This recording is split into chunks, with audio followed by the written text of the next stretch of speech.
é a missão, é as almas. Estamos aqui, o Espírito Santo está debaixo de ordem aqui, e a ordem é do Senhor Jesus: ide por todo mundo e pregar o Evangelho a toda criatura, batizando em nome do Pai, do Filho e do Espírito. Quem está entendendo, diga amém. Amém. Glórias a Deus. Mas para a igreja avançar, o Espírito Santo teve que usar homens na terra. E não para Jerusalém, para a Judeia, para a Samaria e para os confins da terra, a igreja chegar, precisava desse poder. E Deus usou por líder o apóstolo Pedro. Vai fazer um grande crescimento na igreja aí em Jerusalém. A igreja cresce 3.000, a igreja cresce 5.000, a igreja cresce em número. A igreja toma Jerusalém, o alvoroço acontece em Jerusalém. Mas a igreja precisava avançar. É aí que Lucas ele vai tirar o apontamento da sua caneta para Pedro e vai virar para um homem de Tarso, um homem chamado Saulo de Tarso. No capítulo 9, Lucas narra ele que ele está com uma velocidade muito grande contra a igreja, uma perseguição muito grande contra a igreja. Ele pega cartas contra a igreja e pede permissão para ir além de Jerusalém para perseguir a igreja. Mas quando está, meu amado irmãos, na entrada de Damasco, uma grande luz sopra diante dele, e ele, juntamente com seus soldados, cai no cavalo, e ele ouve uma voz: Saulo, Saulo, Saulo, por que me persegues? Duro é para ti recalcitrares contra os meus aguilhões. Agora Lucas ele narra, agora tira da posição de Pedro e passa para Saulo. Saulo, meu amado irmãos, ele chega, ele recebe o Evangelho, ele é cheio do Espírito Santo, ele começa a propagar o Evangelho ali em Damasco. Mas, meus queridos, a Bíblia diz que houve um tempo de paz em Jerusalém. Houve um tempo de paz propagado pelo Espírito Santo. Mas a Bíblia diz que os apóstolos enviam Saulo de Tarso para a sua cidade natal. Lucas ele não narra isso, mas o apóstolo Paulo fala em Gálatas que ele passa 14 anos. Eu digo o que, irmãos? 14 anos, irmãos. 14 anos distante dos apóstolos, 14 anos distante da igreja. A história diz que Paulo ele fabrica tendas para se sustentar. Mas, meus amados irmãos, o Espírito Santo queria levar a igreja ao mundo. O Espírito Santo queria levar o Evangelho de Cristo aos gentios. Se o apóstolo Pedro é o Evangelho, é o apóstolo dos judeus, Paulo seria o apóstolo dos gentios. A Bíblia diz que vai levantar uma igreja em Antioquia. E a igreja de Jerusalém envia Barnabé para a igreja em Antioquia. E essa igreja é pequena, meus amados irmãos, como essa aqui. Mas pense numa igreja pequena, dotada do poder de Deus. A Bíblia diz que a mão de Deus estava sobre aquele lugar. Curas aconteciam, libertações aconteciam, salvação acontecia, e principalmente a doutrina da palavra prevalecia. No capítulo 11, Barnabé busca Saulo e envia para esta igreja. E agora o Espírito Santo entra em cena de novo. O Espírito Santo em oração, Saulo e Barnabé, o Espírito Santo fala no meio deles e diz: separai para mim Barnabé e a Saulo para a obra que eu os tenho chamado. Deus está falando assim, desta maneira, com alguém aqui nesta noite. Deus separou você para uma grande obra que eu tenho chamado.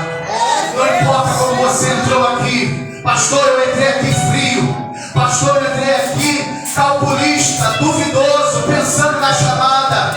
Sabe de uma coisa? Deus está falando para você por meio desse humilde pregador nesta noite. O Espírito Santo está te chamando para uma obra nesta terra, para uma obra de evangelização, para uma obra, meu amado irmão, de ganhador de almas, para uma obra de você entrar no terreno do inimigo, aleluia, levar o evangelho ali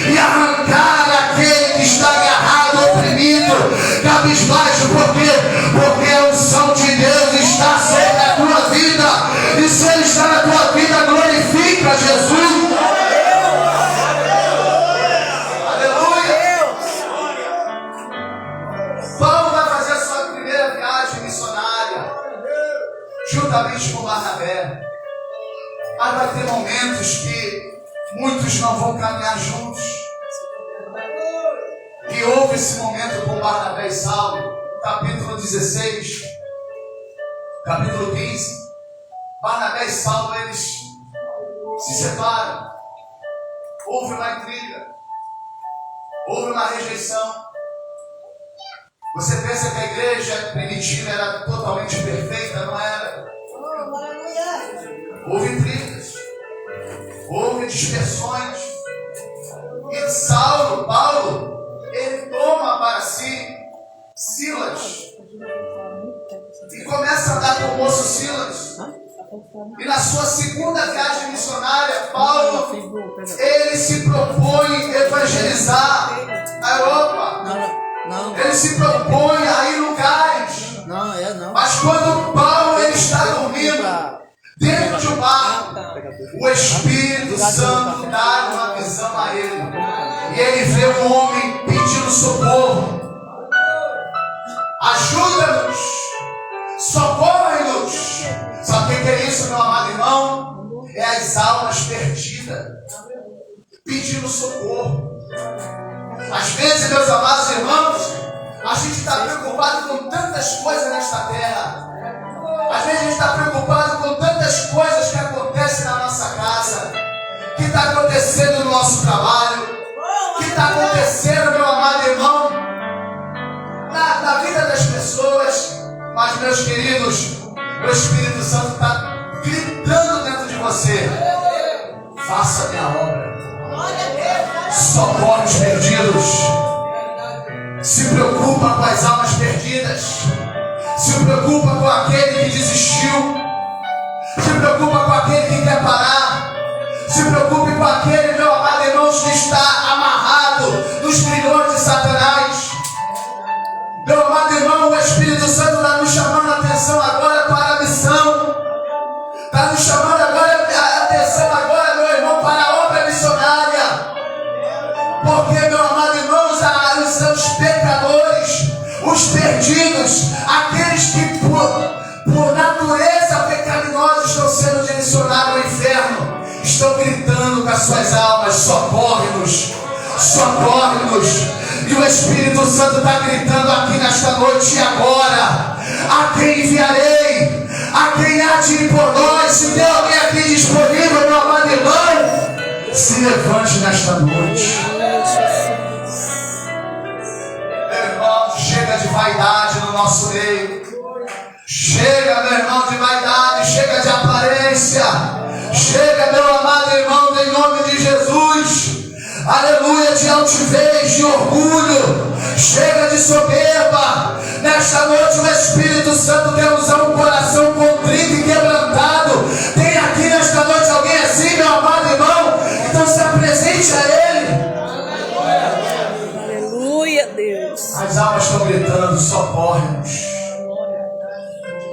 Rapidamente o apóstolo Paulo muda a direção. E ele chega a uma cidade. E essa cidade, meu amado irmãos, vai acontecer algumas coisas peculiares. Algumas coisas que nos chamam a atenção. Uma cidade chamada Filipos, Tessalônica, é onde o apóstolo Paulo vai fundar as suas igrejas. Mas para ele fundar essas igrejas não foi difícil, não foi fácil. Teve guerras, teve lutas. E uma dessas cidades tinha uma mulher que tinha, meu amado irmãos, um espírito maligno que adivinhava certas situações. Adivinhava coisas, tinha um espírito de adivinhação. E nessa cidade, meus amados irmãos, era uma cidade que tinha uma colônia romana. A autoridade romana dominava naquele lugar. E quando toda a cidade que era dominada pela colônia romana, existia jogos, existia apostas. E esta menina que tinha um espírito maligno era usada para adivinhar sortes, adivinhar jogos. E eu fiquei perguntando: Senhor, por que o Senhor só leva a igreja para lugar difícil? Por que se você só leva a igreja para situações difíceis, com barreiras, com dificuldades, com situações que muitas das vezes impossíveis para os homens, mas o Senhor leva a igreja a desafios? Sabe por quê, meu irmão? Porque aonde o nome de Jesus não pode ser glorificado, Deus nunca vai levar a sua igreja. Se Deus está levando a sua igreja hoje, se Deus está levando você a situações difíceis, sabe uma coisa? Uma única finalidade é para que o nome dele venha a ser glorificado através da sua vida. Aleluia! Paulo é levado a esta cidade. O espírito maligno desta mulher vai nos dizer algumas coisas que nós devemos prestar atenção. Quando essa menina vê os apóstolos, ela vai começar a bajular. Eis aí o homem de Deus. Eis o homem de Deus, a eles ouvir. Eles são homens de Deus. É mentira, é verdade, irmãos. Mas a gente não conhece o diabo como o pai da mentira. Preste atenção na artimanha de Satanás, irmãos. Devemos ficar atentos com os ataques do diabo. Porque os ataques do diabo muitas das vezes não vai vir contra nós em forma de acusação. Não vai vir contra nós em forma de apontamento, de fofoca, de disse-me-disse. Vai vir em forma de elogio. Vai vir em forma de carícia. Toma cuidado, meu amado irmão. Sabe o que o Espírito Santo usou com Paulo aqui, irmão? Sabe da seguinte maneira? Discernimento do Espírito.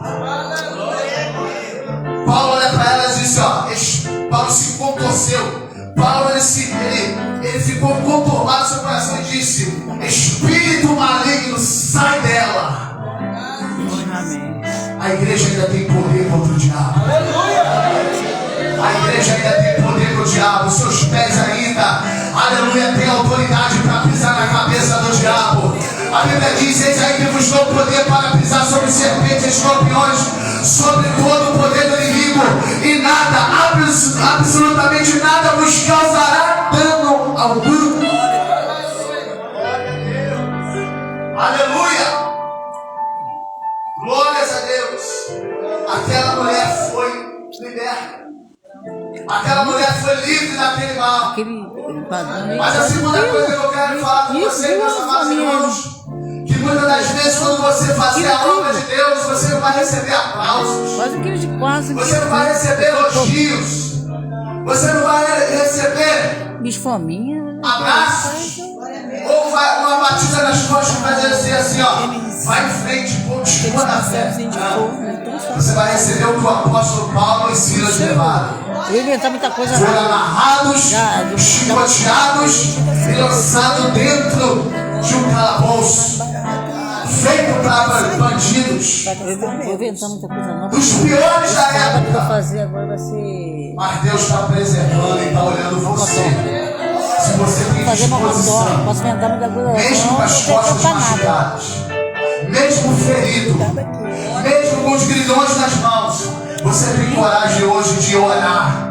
Você tem coragem hoje de adorar o nome do Senhor Jesus. Porque se você tiver hoje esta coragem, o próprio Deus desce na terra e causa um terremoto e livra você de qualquer situação. Aleluia!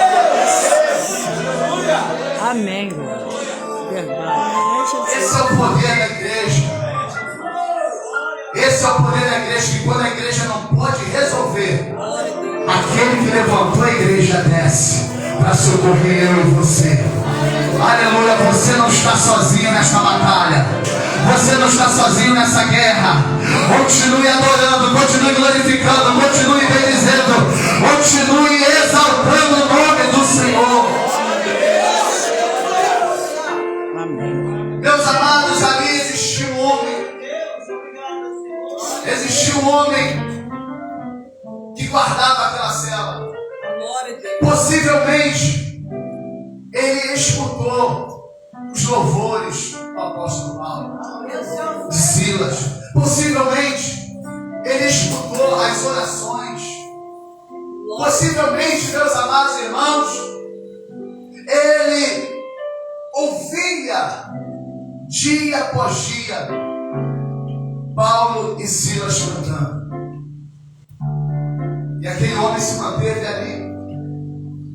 Mas quando ele chegou, que virou um turno, chegou, todas as celas estavam abertas. Esse homem se desesperou. Porque ele sabia que se na sua hora de trabalho, todos aqueles presos fossem soltos, a sua cabeça estava presa. Ele sabia que ia morrer. Sabia que estava um decreto de morte sobre a vida dele. Por ele ser o homem da espada, ele pega a espada e mira no seu ventre. Mas o apóstolo Paulo diz assim, ei, não faça isso. Não faça isso. Não esquece. E ele ouve o apóstolo Paulo. E ele pergunta, Senhor, como é que eu faço para me salvar? O apóstolo Paulo fala a seguinte palavra, meus amados irmãos: crê no Senhor Jesus. Amém. E será salvo tu e a tua casa. Crê no Senhor Jesus e será salvo tu e a tua casa. Meus amados irmãos, quando Paulo fala esta palavra, o que entrou no ventre daquele homem não foi a espada de Roma. O que entrou no ventre daquele homem foi a palavra de Deus. Glória a Deus. A palavra de Deus diz que era como uma espada de dois gumes, que penetra na divisão da alma do espírito, entre juntas e medulas. Aleluia, Jesus. Paulo, quando ele fala isso, crê no Senhor Jesus, este homem vê uma esperança. Esse homem vê uma luz no fim do túnel. Paulo, ele fala a palavra salvo, vem da palavra soteriologia, ou sotério, que significa aquele que pode trazer salvação. E somente o nosso Deus pode trazer salvação às situações que a gente está impossibilitado de sair. Se tem pessoas aqui que estão passando por alguma dificuldade, passando por alguma situação impossível, eu digo a você, creia como este homem creu no Senhor Jesus. Creia, porque Ele é o Salvador das nossas vidas. Porque Ele veio trazer salvação àquele que se havia perdido. Porque Ele veio trazer salvação àquele que estava morto no pecado. Eu e você, meus amados irmãos, éramos imerecedores da salvação, imerecedores do céu. Mas pela graça de Deus nós somos salvos. Pela graça de Deus nós somos salvos. E a graça de Deus entrou no coração desse homem. E o apóstolo Paulo falou: se você crê, aleluia, você será salvo. Mas através de você, a sua família também será salva. Eu profetizo em nome de Jesus que a unção que foi derramada aqui nesta noite também vai cair lá na sua família. Aleluia! Glória a Deus!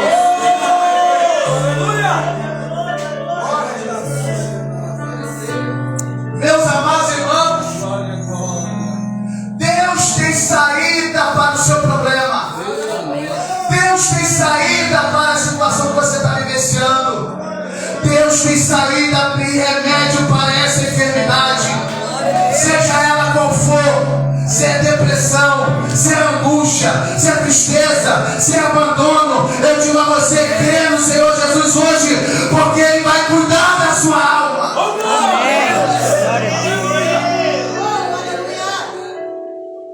Aleluia.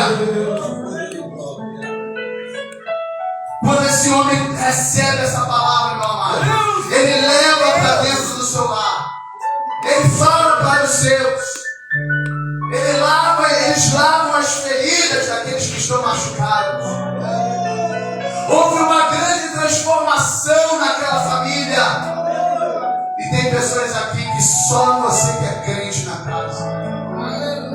Tem pessoas aqui que é só você serve ao Senhor Jesus. Eu digo a você, continue crendo no Senhor. Continue adorando ao nome do Senhor Jesus. Continue louvando ao Senhor de todo o seu coração. Porque através de você Deus vai fazer um milagre na sua casa hoje. Quem crê nesta noite é profético para você.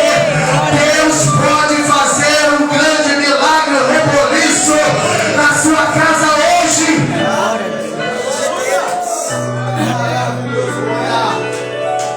Deus da minha alma. Meus amados,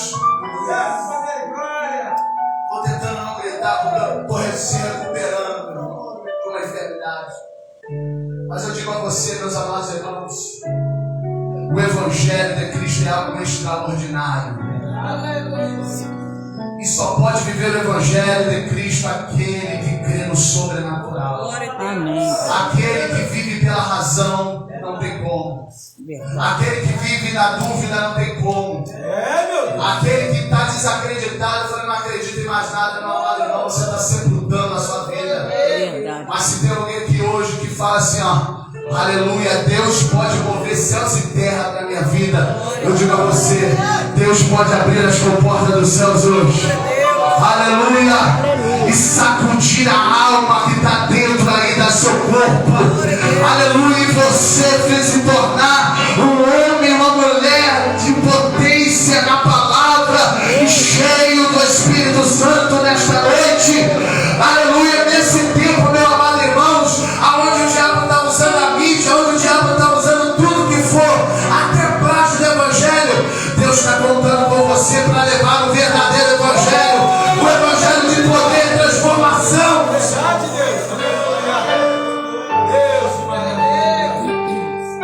Crê no Senhor Jesus. Crê no Senhor Jesus. Crê, meu amado irmão, não é uma mera crença. Oh, eu creio, Jesus. Não.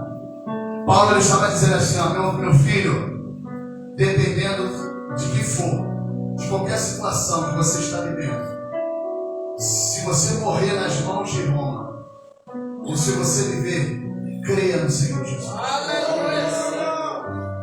É uma confiança genuína. Tem muita gente que professa pela boca, mas quando acontece a real situação, acabou o homem. Verdade. Acabou a mulher.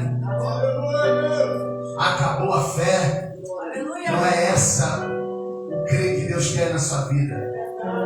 Deus quer um crer de confiança. Um crer que faz você descansar. Repousar no Senhor. É uma fé genuína, gerada, aleluia, de um homem que crê verdadeiramente no Espírito Santo. Cadê esse povo aqui? Aleluia. Ficamos de pé, meus amados irmãos. Espera que eu vou pegar, vou botar aí, irmão. Esta noite, Deus te trouxe para essa festa. Mas você precisa ter pessoas, talvez tem pessoas aqui que está assim mesmo, está afastado, ainda não tem um lugar para congregar. Tem alguém aqui que está visitando. Se não tiver, irmãos, amém. Tá? Eu louvo a Deus, eu agradeço ao nome do Senhor Jesus por essa oportunidade. Passei 4 dias de Pubec, adorando, Senhor, será que vai dar para mim estar na festa com os irmãos? Mas graças a Deus o Senhor deu vitória. Eu pude ter uma oportunidade de cooperar com os irmãos e com a igreja do Senhor. Amém? Que Deus nos abençoe, meus amados irmãos, e crê no Senhor Jesus, e será salvo tudo e a tua casa. Amém?